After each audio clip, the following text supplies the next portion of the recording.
Hello.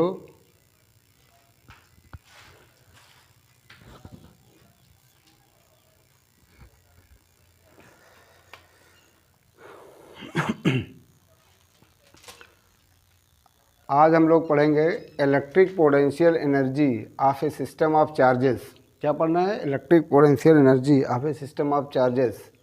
अब देखो, electric potential energy किसको बोलते हैं? इलेक्ट्रिक पोटेंशियल एनर्जी का मतलब होता है the amount of work that must be done to bring charges from infinity to assemble the charges at their location from infinity. The amount of work that must be done to assemble the charges in bringing them from infinity at their location, उसे क्या बोलते हैं? Electric potential energy of a system of charges. Electric potential energy of a system of charges, ये हो गई definition. The amount of electric potential energy, electric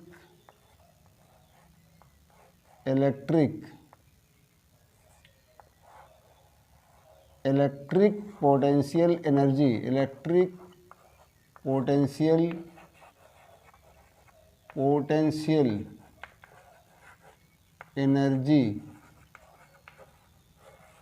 energy of a system of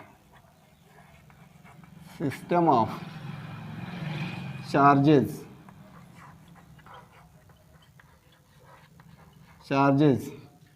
is defined as the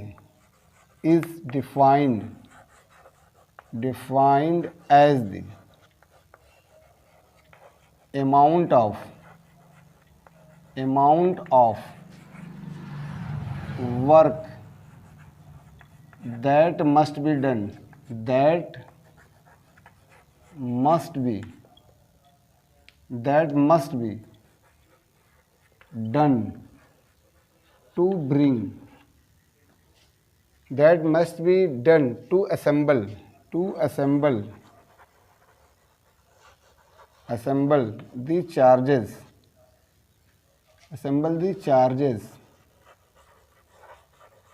in bringing them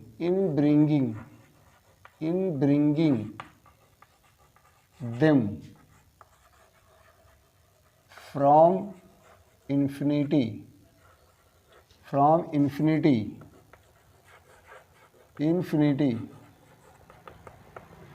infinity at their location। चलो, at their locations।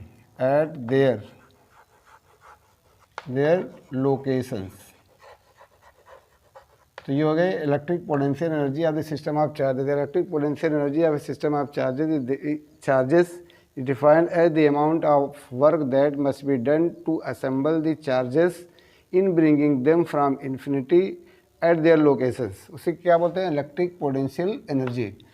अब हम लोग पढ़ेंगे, इसमें देखो दो हम लोग को पढ़ना। फर्स्ट है इलेक्ट्रिक पोटेंशियल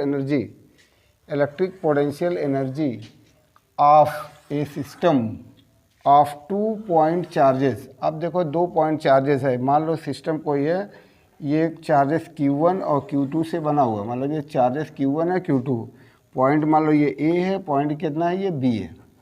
दोनों के बीच में सेपरेशन कितना? R है। इसकी हम लोग क्या निकालेंगे? Electric potential energy of a system of 2 point charge system. Electric potential energy of a system of 2 point charges. अब क्या करेंगे? पहले हम लोग लेके आएंगे अमाउंट ऑफ चार्ज Q1 को लाने में कितना काम करना पड़ेगा। तो लिखो, पहला हो जाएगा the amount of work done, the amount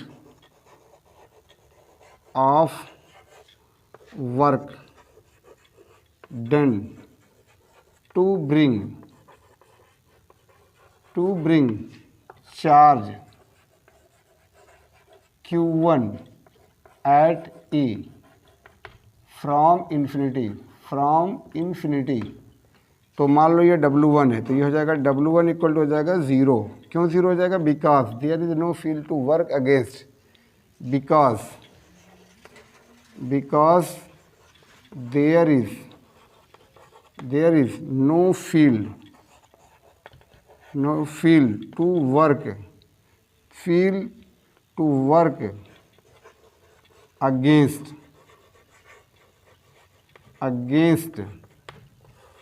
मतलब क्योंकि कोई भी फील्ड नहीं है जिसके अगेंस्ट में हमको क्या करना पड़ेगा, काम करना पड़ेगा। तो W1 जो रहेगा वो हो जाएगा 0। अब क्या निकालेंगे, अब चार्ज Q2 को लेके आना, the amount of work done. अब पोटेंशियल पर निकाल लो Q1, अब Q1 आ गया तो इसकी वजह से फील्ड हो जाएगी। तो यहाँ पे B पे पोटेंशियल निकालो due to Q1, the electric potential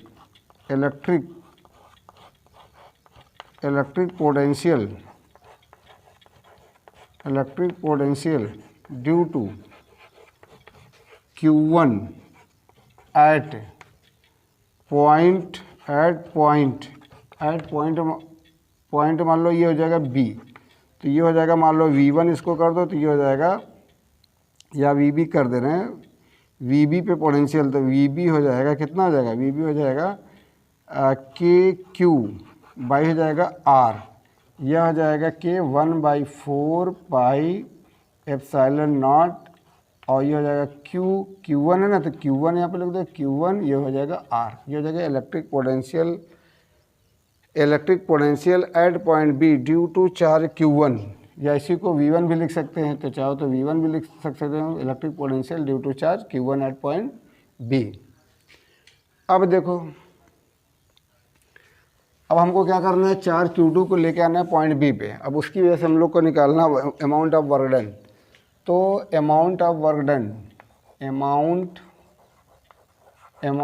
of work done to bring Q2 from infinity at point B, तो ये हो जाएगा, मान लो ये हो जाएगा W2, तो W2 फार्मूला हो जाएगा, कौन सा चार्ज लेके आ रहे हैं, Q2, और पोटेंशियल निकालेंगे तो ये हो जाएगा VB, और माइनस हो जाएगा V इन्फिनिटी, V हो जाएगा इन्फिनिटी, तो V इन्फिनिटी तो 0 होता है, V इन्फिनिटी कितना होता है 0, पोटेंशियल एट इन्फिनिटी कितना होता है 0, और VB कितना है, तो सिंस और एंड लगा दें, एंड VB अभी हम लोग लिखे थे Q1, और बाई कितना है ये R, तो ये हो जाएगा Q2, और ये हो जाएगा Q2, और ये हो जाएगा, ये तो 0 हो जाएगा, ये हो जाएगा VB सिर्फ बचेगा VB, और ये हो जाएगा 0, और ये हो जाएगा Q2, और VB कितना है Q1 बाई कितना है R, और ये हो जाएगा K, और ये हो जाएगा Q1 Q2 बाई कितना हो जाएगा R, ये हो जाएगा W2 इक्वल टू हो जाएगा K Q1 Q2 बाई कितना हो जाएगा R हो जाएगा, K Q1 Q2 by R।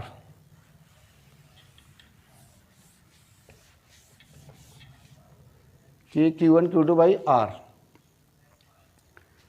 और अगर मान लो उसमें लिखेंगे तो ये हो जाएगा 1/4 पाई एप्सिलॉन नॉट, ये हो जाएगा Q1 Q2, और बाई कितना हो जाएगा R, ये हो जाएगा W2। तो टोटल वर्क डन कितना हो जाएगा total work done W equal to, ये हो जाएगा total work done, therefore total work done,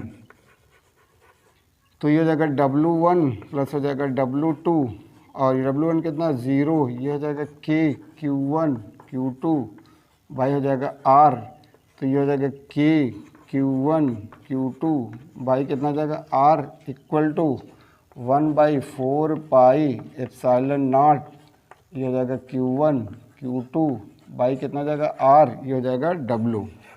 since potential energy U equal to होता है W, तो ये हो जाएगा K Q1 Q2 बाई हो जाएगा R equal to 1/4 pi epsilon naught Q1 Q2 by कितना हो जाएगा R, यानी कि U equal to potential energy जो हो जाएगी 2 पॉइंट सिस्टम की, तो ये हो जाएगा 1/4 pi epsilon 0 Q1 Q2 by कितना हो जाएगा R, और या इसी को लिख सकते हैं K Q1 Q2 बाई हो जाएगा R। ये हो गया electric potential energy of a system of 2 point charges, और K की वैल्यू होती है कितनी, K की वैल्यू होती है 9 × 10⁻⁴, ये हो जाएगा 9, और ये हो जाएगा newton metre square, newton metre square, newton metre square per coulomb square, newton metre square per coulomb square, इसकी वैल्यू है newton metre square per coulomb square. ये हो गया formula U equal to 1/4πε0 Q1 Q2/R equal to K Q1 Q2/R। ये हो जाएगा electric potential energy of a system of 2 point charges, 2 point charges. अब ऐसे ही हम लोग को निकालना है electric potential energy of a system of 3 point charges. अगला हम लोग निकालेंगे इलेक्ट्रिक पोटेंशियल एनर्जी